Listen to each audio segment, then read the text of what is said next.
Hey, welcome back. It's another week, so it's another video. Grab a seat, get comfortable, because this time we're gonna have a right old whinge.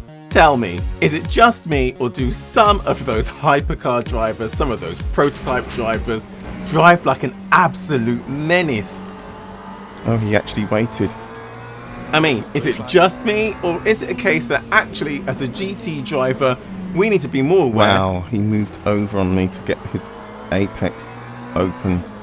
We have to give them a little bit more room on track. What's up? It's this nightmare that is multi-class at Bahrain Outer. And we probably have to be a little bit more savvy about racecraft and etiquette. Mate! Which side of the fence do you sit on? What an idiot! Get in the comments. Let me know. You don't pull back in front of the GT3. You just brake on your line. It's season 3 of the Le Mans Ultimate Online Championship Series. I'm racing in the European Endurance Series and in the Multi-Class Masters. That wasn't me, I let him go. That means I am on track for either 2 hours at a time with hypercars, I went way out of his way.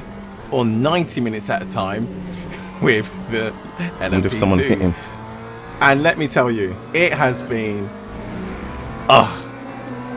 frustrating to say the least. Jump in the comments, let me know how your racing has been, and please do join in the conversation. Which side of the fence do you sit on? Do you sit on the fence where the hypercars, the LMP2s have right of way? They are the faster category, they are the blue ribbon of the event, what everyone has come to see. They're the one that the TV director wants to capture on screen. That's where the exciting racing is.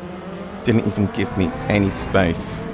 Or do you sit in the camp of the GT drivers, where actually that's where the tight, packed, ferocious racing happens, where it's door to door, wheel arch to wheel arch, body panel to body panel, with a race that is just as important and just as exciting, with just as much right to be given room on track. Knew he was going to hit him. Because it doesn't seem to matter which event you're in, what the caliber of racer is. In fact, the better the racer, the more fraught your encounter with a hypercar or an LMP2 could be. It always seems to be that the GT driver is expected to jump out of the way no matter where they are on track, no matter what they're doing, no matter how close company they're keeping with the competitors around them in their own category. And it really doesn't even seem to matter whether or not the hypercar or LMP2 driver is anywhere near another car in their category.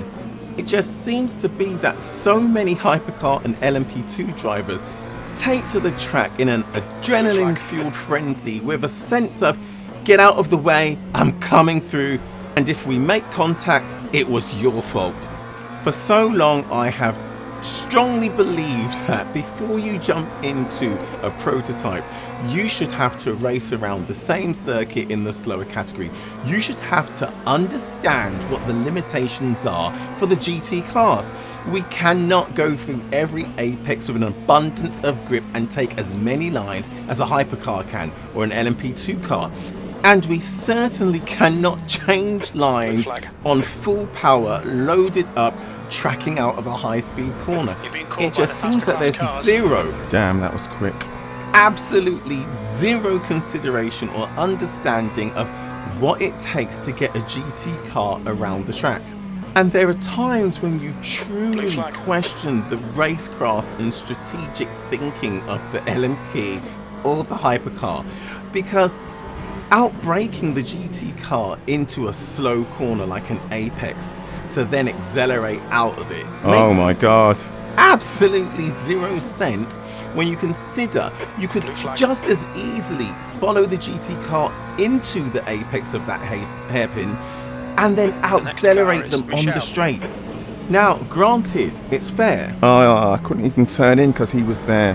No one wants to lose time. Lost 2 seconds. Just like that.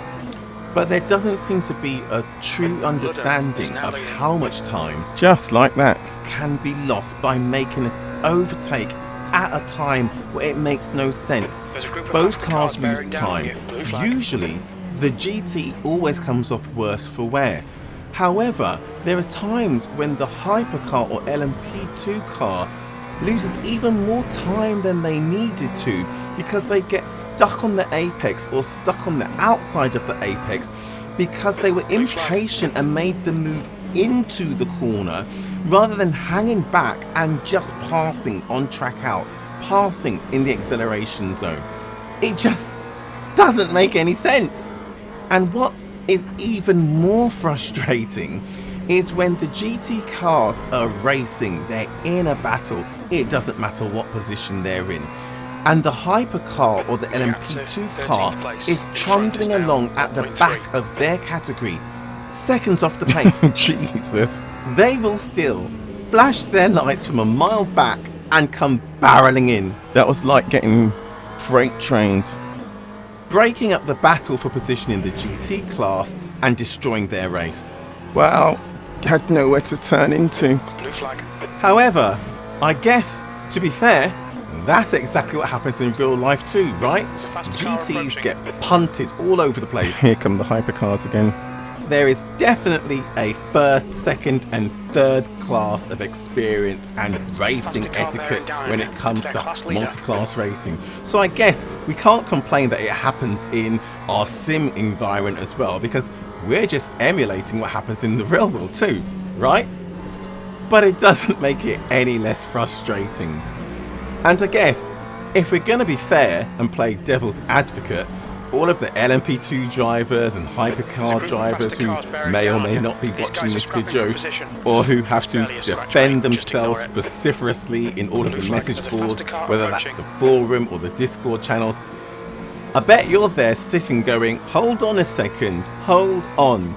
If the GT driver would just learn how to compromise, if they wouldn't defend against us when going into a high-speed turn or into a slow braking zone, if they would just give us racing room, if they would lift out earlier, if they wouldn't try to brake as deep when we're making a pass, we could both get along nicely, right?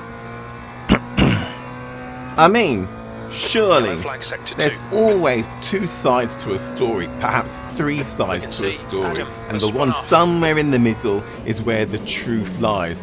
So perhaps, yeah, as a GT driver, we can probably be a little too stubborn at times too, right? Whoa.